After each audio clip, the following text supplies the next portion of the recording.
ओम गंग गणपते नमो नमः। श्रीमद् वाल्मीकि रामायण युद्धकांड 105वां सर्ग। अगस्त मुनि को श्री राम के विजय के लिए आदित्य हृदय के पाठ की सम्मति देना।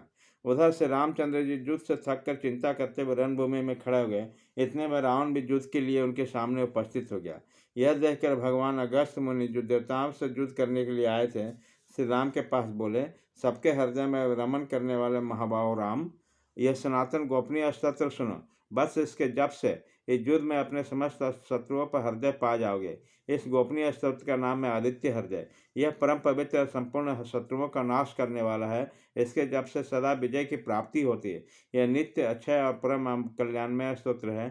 संपूर्ण मंगलों का महल है। इससे सब पापों का नाश हो जाता है। यह चिंता और शोक को मिटाने वाला तथा आयु को बढ़ाने वाला उत्तम साधन है। भगवान सूर्य अपने अनंत किरणों से सुशोभित होने वाले हैं और नित्य उदय होने वाले देवता और असुरों से नमस्कृत बेउस्मान नाम से प्रसिद्ध प्रभा का विस्तार करने वाला भास्कर और संसार के स्वामी भुवनेश्वर है।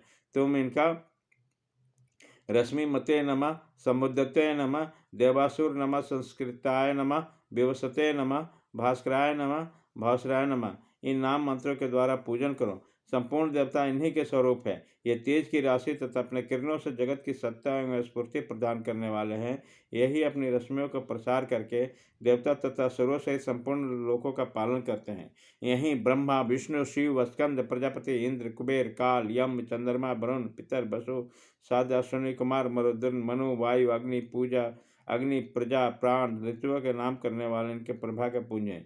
इन्हीं के नाम में आदित्य सविता सूर्य खग पूषा गभस्तिमान स्वर्ण सदृश भानु हिरण्यरेता दिवाकर हरिश्च सहस्रवास सप्तसती मरीचिमान तिरुतिमंथन शंभो त्वष्टा मातृदंड अंशुमान हिरण्यगर्भ शिशिर तपन अहस्कर रवि अग्निगर्भ अदितिपुत्र शंख शिशिरनाशन व्योमनाथन तमोभेदी ऋग यजु सामवेद के परगामी घनवृष्टि आपामित्र विनथि विथि प्लवंगम आतपी मंडली मृत्यु पिगल सर्वतापन कवि विश्व महातेजस्वी रक्त सर्वतोभाव नक्षत्र ग्रह तथा तारों को स्वामी विश्व भावन तेजस्वी में भी अति तेजस्वी और द्वादशात्म 12 स्वरूपों में अभिव्यक्त इन सभी नामों से प्रसिद्ध सूर्यदेव आपको नमस्कार है।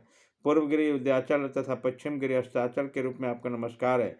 ज्योतिर्गणों ग्रहों और तारों के स्वामी और दिन के अधिपति आपको प्रणाम है। आप जय स्वरूप तथा विजय और कल्याण के दाता हैं। आपके रथ में हरे रंग के घोड़े जूते रहते हैं। आपको बारंबार नमस्कार है। ससो करुणों से सुशोभित भगवान सूर्य आपको बारंबार नमस्कार है। आप आदित्य के पुत्र होने के कारण आदित्य नाम से प्रसिद्ध हैं। उग्र वीर और सारंग सूर्यदेव का नमस्कार है। कमलों को विकसित करने वाले प्रचंड तेजस्वी मर्त्यदंड को पुरस्कार है। प्रात्म रूप में आप ब्रह्मा विष्णु शिव और विष्णु के भी स्वामी हैं। सूर्य आपकी संज्ञा है। यह सूर्य मंडल आपका ही तेज है। आप प्रकाश से परिपूर्ण है। सबको स्वाहा कर देने वाला अग्नि आपका ही स्वरूप है। आपका रौद्र रूप धारण करने वाले हैं। आपको नमस्कार है। आप अज्ञान और अंधकार के नाशक जड़ता और शीत के निवारक तथा शत्रु को नाश करने वाले हैं।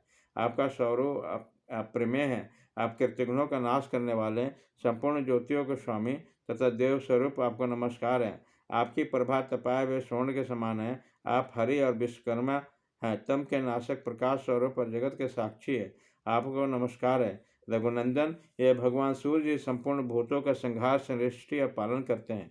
यही अपने किरणों से गर्मी पहुँचाते और वर्षा करते हैं। ये सब भूतों में अंतर्जामी रूप से स्थित होकर उनके सो जाने पर भी जागते रहते हैं।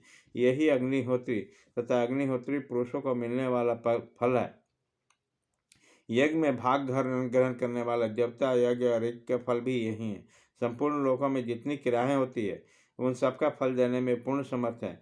राघव, विपत्ति में, कष्ट में, दुर्गम मार्ग में तथा किसी भय के अवसर पर जो कोई पुरुष इन सूर्यदेव का कीर्तन करता है उसे दुख नहीं भोगना पड़ता। इसलिए तुम एकाग्रचित होकर इन देवादिदेव जगदीश्वर की पूजा करो। इस आदित्य हृदय का 3 बार जप करके तुम युद्ध में विजय पाओगे। महाभाव, तुम इसी क्षण रावण का वध कर सकोगे। इस यह कहकर अगस्त जी जैसे आए थे उसी प्रकार चले गए। उनका उपदेश सुनकर महातेजस्वी श्री रामचंद्र जी का शोक दूर हुआ। उन्होंने प्रसन्न होकर च्युत चिन्ह से आदित्य हृदय को हृदय में धारण किया और 3 बार आचमन करके सूर्य होकर भगवान सूर्य की ओर देखते हुए इसका 3 बार जप किया। इससे बड़ा हर्ष हुआ। फिर परंपरा क्रम में रघुनाथ जी ने धनुष उठाकर रावण की ओर देखा और उत्साहपूर्वक विजय पाने के लिए वह आगे बढ़े।